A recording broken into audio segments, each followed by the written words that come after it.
Nous allons entreprendre l'étude statistique en troisième secondaire en revenant sur de la révision des choses que vous avez apprises en secondaire 2. Donc, pour faire une étude statistique, ce ne sera pas très long. Pour faire une étude statistique, on va d'abord il va falloir faire une collecte de données. Donc, quand on a un sujet à l'étude, on ramasse les données. Comme présentement pour le COVID, il ramasse plein de données pour pouvoir regarder les tendances, être capable de dire oui, la courbe s'aplatit. Donc, c'est des grosses statistiques. Donc, collecte de données, il va falloir classer les données. Donc, hyper important. Classer les données pour après ça les analyser selon les différents outils d'analyse. Vous en connaissez déjà quelques-uns, on va en voir d'autres.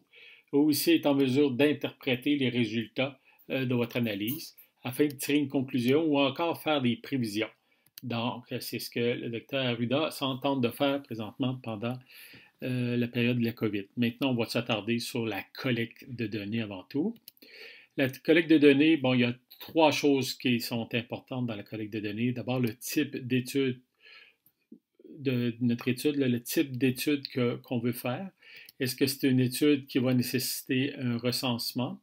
Donc, un recensement, ça implique 100% des éléments visés par l'étude ou 100% d'une population quand on parle de gens, par exemple. Ça permet une très grande précision, mais c'est beaucoup, beaucoup de travail, très fastidieux et souvent très coûteux. Donc, l'alternative au recensement, c'est le sondage. C'est un peu comme si on voulait mesurer, faire une étude sur la circonférence de la tête des élèves. On pourrait prendre la mesure de la tête de tous les élèves du collège, donc environ 850 données. Donc, on serait un recensement. Donc, ce serait quand même très long à faire. Par contre, l'autre alternative, donc on a le recensement 100% de la population. L'autre alternative serait tout simplement le sondage. Le sondage, lui, il implique tout simplement un sous-ensemble de la population. Donc, avec ça, parfois, on arrive à atteindre suffisamment de précision dans l'information qu'on veut en tirer.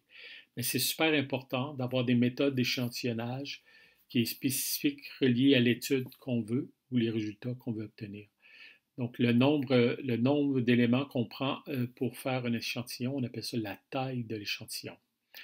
Si on fait le parallèle avec l'étude de tantôt, avec les mesures de circonférence de la tête des élèves, ben, au lieu de prendre tous les élèves, on pourrait prendre un échantillon qui correspond à 5 élèves choisis au hasard dans chacun des groupes du collège qui fait 125 données. Ça fait une taille d'échantillon plus petite. Par contre, on pourra avoir peut-être l'information souhaitée.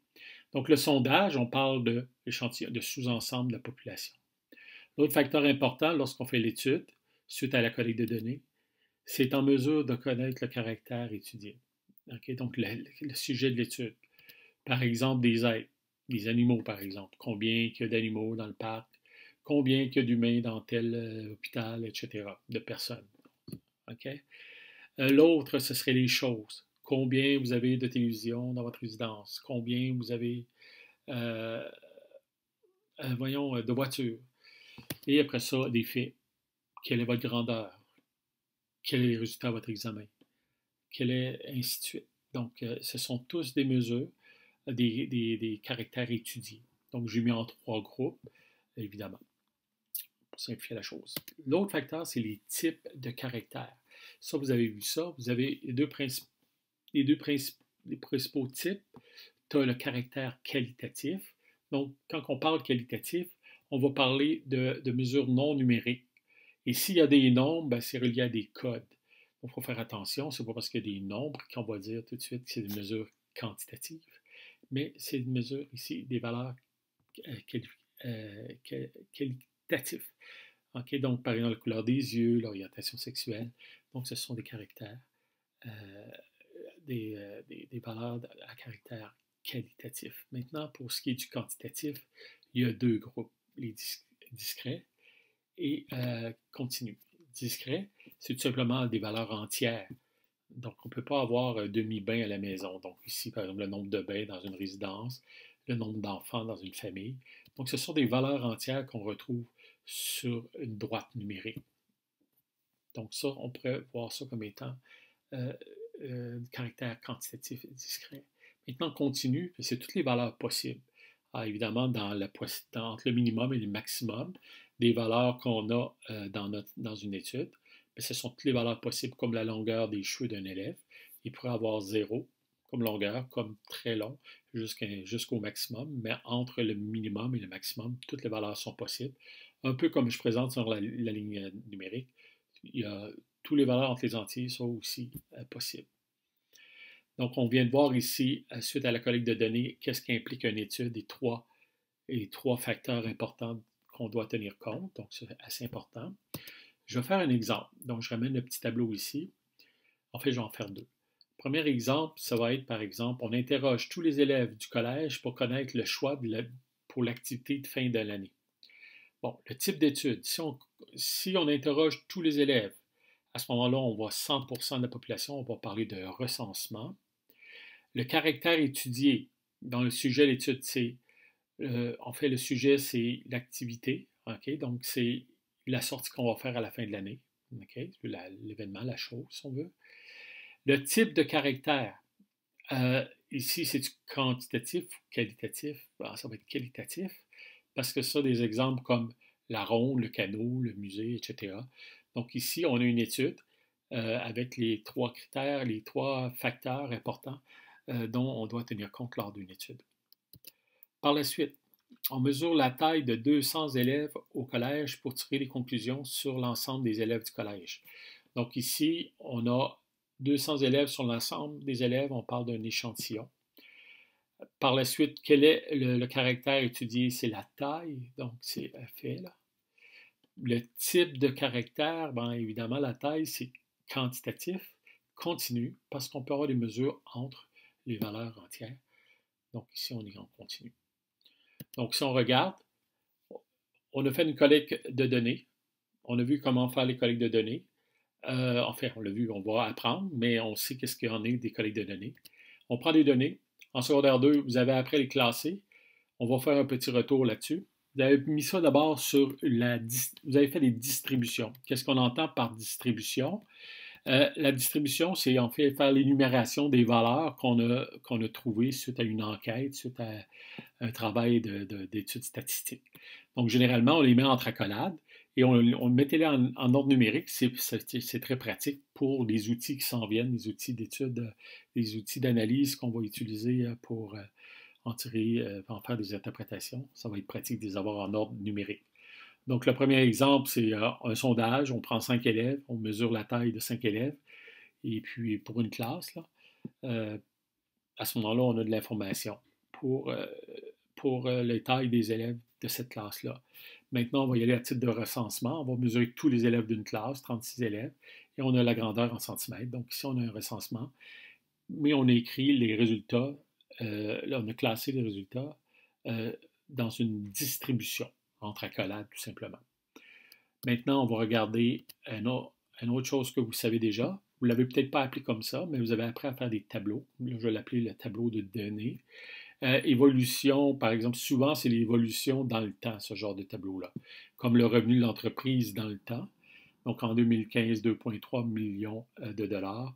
2016-2017, on a les valeurs correspondant à chacune des années. Donc, ici, on a fait une enquête. On va demander les revenus de chacune des entreprises pour les années et on les a mis sous forme de tableau. Donc, c'est une façon de classer les données.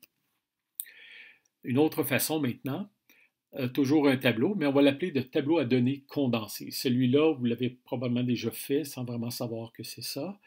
Donc, l'exemple que j'ai ici, c'est que j'ai le résultat d'un quiz sur 10. Bon, j'ai une classe, 36 notes. J'ai fait une distribution des 36 notes, comme vous pouvez voir. OK? Suite à cette distribution-là, les 36 notes, j'ai choisi de les mettre sous forme à l'intérieur d'un tableau à données condensées, comme vous voyez ici à l'écran. Pour chacune des notes, je regarde le nombre de fois que se répète cette note-là, d'où le mot effectif, c'est le nombre de fois que la note se répète, comme le 0 a un effectif, ce qui veut dire dans la distribution, j'ai un 0. Le 1, j'ai 0 effectif parce que dans la distribution, j'ai 0, j'ai aucune valeur de 1. Si je vais à 2, j'ai 1, 2, j'ai 2, 3, j'ai 4, 4. Donc, tout ça va me permettre de faire notre étude. Donc, c'est ça, de poursuivre notre étude. Parfait. Donc ici, ça c'est vu. On vient de voir ici comment classer, OK, avec la distribution, le tableau de données et le tableau à données condensées. Maintenant, on va regarder au niveau de l'analyse. Évidemment, l'analyse qu'on a est basée sur des diagrammes. Pour le moment, vous avez fait ça. Le diagramme à ligne brisée, c'est une belle façon de voir visuellement qu'est-ce qui arrive avec les données.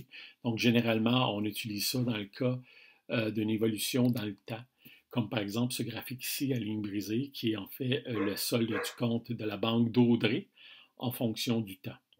Donc, ici, c'est une façon justement de pouvoir faire l'analyse. Une autre façon d'analyser, le diagramme à bande. Le diagramme à bande, évidemment, on l'utilise généralement pour des données qualitatives ou quantitatives discrètes, des valeurs entières. Donc, on peut avoir les bandes aussi qui sont placées horizontalement au lieu de verticalement. Donc, par exemple, ici, la couleur des yeux des élèves troisième secondaire. Donc, on voit une bande pour chacune des couleurs qu'on a observées. Et on dit le nombre d'effectifs reliés à chacune des bandes correspondant à la couleur des yeux. Good. Donc, on poursuit maintenant avec l'outil d'analyse qui est la suivante, c'est le diagramme circulaire. Donc, généralement, on utilise le diagramme circulaire pour des types, des valeurs qualitatives ou quantitatives discrets, encore une fois. Et si on pousse, si on trace le graphique, on a ici ce diagramme-là avec des secteurs de différentes grandeurs en respectant la proportion. Donc, 33% l'été correspond à 33% de 360 degrés qui se trouve être l'angle d'un cercle au complet. Donc, le secteur jaune, ici, de l'été, l'angle correspond à 33% de 360. On va faire un exemple de calcul.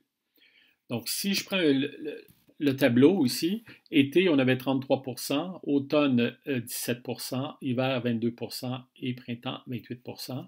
Si je calcule les angles à chacune selon les proportions, ben, je vais simplement multiplier le point 33 pour 33% fois 360 et on trouve les angles de cette façon-là pour chacune des saisons. Donc ici, j'ai justement placé les angles. Donc, il faut savoir comment calculer les angles, c'est assez important aussi. Donc, on vient de voir des outils d'analyse. Vous avez vu trois diagrammes qui vous permettent d'analyser. Donc, ça, c'est fait. Maintenant, nous allons aborder la partie interprétation. Alors, évidemment, l'interprétation vient avec l'expérience. Plus vous en faites, plus ça devient simple d'interpréter. OK? Donc, pour le moment, on a les outils qu'on a, ce sont les diagrammes. C'est assez visuel. Donc, il y a possibilité d'interpréter des choses avec les diagrammes. C'est important d'avoir un bon diagramme selon la situation. Donc, on peut avoir des diagrammes des fois qui ne sont pas très, très significatifs. On fait des exemples. Supposons qu'on fait l'étude de la température enregistrée à Rome au mois de juin 2019. Donc, j'ai pris les données et tout, on les a classées, on a mis ça sous forme de tableau et tout. Et voilà, on a finalement fait un graphique pour en faire l'analyse. Maintenant, on doit interpréter ce graphique-là. Pour interpréter le graphique, ben, on dit tout simplement, on lit, on regarde le graphique, puis j'en ai fait une interprétation, et elle pourrait être différente, elle serait bonne, elle pourrait être plus précise, mais en plus de mots, etc. Donc, nous pouvons dire que nous avons un beau début du mois de juin. OK? Donc, le mois de juin a commencé en montant la température, on a eu une meilleure température. Vers la mi-juin, il y a une baisse de température qui a duré à peu près une douzaine de jours pour ensuite recommencer à remonter, ce qui laisse présager un début du mois de juillet plutôt chaud. Donc, on vient d'interpréter ici ce graphique-là, ce diagramme-là. Maintenant, une autre étude. Étude sur les groupes sanguins de 32 de sang. Donc, un diagramme à bande ici, c'est assez visuel. On peut voir tout de suite quel est le groupe sanguin le plus fréquent et le moins fréquent. Donc, dans l'interprétation, on peut tout simplement dire, à partir du diagramme à bande, nous observons que le groupe sanguin O est fortement plus fréquent que les autres groupes sanguins et que le groupe sanguin AB est le moins fréquent. On pourrait dire même que AB, c'est environ 7 fois moins que le groupe A, que le AB est la moitié du groupe B, ainsi de suite. Donc, on peut détailler l'information qu'on peut en tirer, l'interprétation, etc. Un dernier exemple. Supposons qu'on fait l'étude sur le moyen de transport pour se rendre au travail dans les grandes villes. Donc, si je regarde tout ça, j'ai fait mon graphique, mon diagramme ici circulaire, et je regarde ça, je pourrais dire que euh, qu'il y a 37 des gens qui vont voyager pour aller à leur travail dans les grandes villes en voiture. Donc 37 euh, Par contre, on pourrait dire qu'il y a quand même 53 ça veut dire une personne sur deux, qui, eux, prennent le métro ou l'autobus, ce qui veut dire que plus une personne sur deux utilise les transports en commun. Donc, on vient de faire une interprétation du graphique. Évidemment, on pourrait détailler davantage en disant, il y a quand même 3 personnes qui marchent, 3 personnes sur 100 qui marchent, puis 7 sur 100 qui vont en vélo. Voilà, ça fait le tour des différents outils que vous avez appris en statistique. Maintenant, on va enrober ça avec le secondaire 3. Puis vous allez devenir de mieux en mieux. Allez, merci de votre écoute.